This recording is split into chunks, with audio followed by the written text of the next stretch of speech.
2026 War Machine movie Cadre are not the villains that you would expect. Netflix's War Machine introduced the concept of Cadre in the military, and they appear not to be the dangerous villains fans thought they were. The brand new action science fiction movie centers on a combat engineer referred to only as 81, played by Reacher star Alan Ritchson, who participates in a simulated 24-hour combat mission in the wilderness. However, chaos broke loose after an alien killing machine disrupted their mission, leading to a brutal fight for survival. Before being deployed on a mission, First Sergeant mentioned the term Cadre to warn the team, and some fans theorized it had something to do with the otherworldly machine that haunted 81 and his unit. War Machine premiered on Netflix on March 6. It stars Alan Ritchson, Esai Morales, Jai Courtney, Dennis Quaid, Keenan Lonsdale, Daniel Weber, and Stephen James. At the 23:30 mark of War Machine, Esai Morales' First Sergeant Torres laid out the details of the Rangers' simulated mission in the wilderness,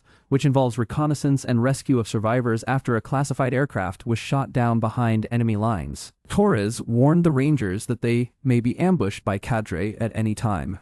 While some thought that the actual bipedal killing machine was the Cadre, this was not the case, as Cadre was a real-life military term. Cadre are experienced military instructors who train recruits, pretending to be simulated enemies during their final grueling field exercise. Cadres are not real villains in War Machine. Instead, they are positioned to test the recruits' skills, leadership, and resilience under pressure during the U.S. Army Ranger Assessment and Selection Program, RASP. The Cadres didn't show up to test the recruits in the film because they were eventually killed by the extraterrestrial killing machine even before the training exercise started. While the batch of training cadre suffered a tragic fate in War Machine, the term helped ground the movie in its military realism and make it more believable. It is also quite devastating that the killing machine, which resembles the design of the aliens in War of the Worlds, obliterated the cadre's base, with 81 and the remaining survivors seeing the aftermath after its destruction. It conveys the idea that these training officers, who are supposed to be unbreakable, became collateral damage in the alien killing machine's invasion of the wilderness. Overall, the tragic death of the cadres emphasized the idea that even the skilled training instructors and best prepared rangers are vulnerable to the unknown, like the bipedal alien killing machine in the movie.